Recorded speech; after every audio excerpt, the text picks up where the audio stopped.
ইউক্রেনের ড্রোন হামলার জবাবে মস্কোর পাল্টা হামলা। ইউক্রেনের টানা ড্রোন হামলার জবাবে পাল্টা হামলা চালিয়েছেন রাশিয়া। ড্রোন ও মিসাইল এই হামলায় খার্কিভে কমপক্ষে 4 জন আহত হয়েছে বলে জানিয়েছেন ইউক্রেন।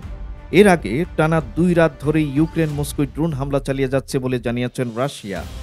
দেশটির বিমান চলাচল পর্যবেক্ষণ সংস্থা রুসাভিয়াতসিয়া সামাজিক যোগাযোগ মাধ্যম টেলিগ্রামে জানিয়েছেন, নিরাপত্তা নিশ্চিত করার জন্য তাদের রাজধানীর 4টি বিমানবন্দরে সবগুলোই সাময়িকভাবে বন্ধ করে দেয়া হয়েছে। এমন একটি সময় হামলা ও পাল্টা হামলায় এসব ঘটনা ঘটছে যখন বিজয় দিবস পালনের জন্য প্রস্তুত হচ্ছে রাশিয়া। দিবসটি উপলক্ষে রুশ প্রেসিডেন্ট ভ্লাদিমির পুতিন ইউক্রেনের 3 দিনের যুদ্ধবিরতি কার্যকরে প্রাথমিকভাবে সম্মত হয়েছেন।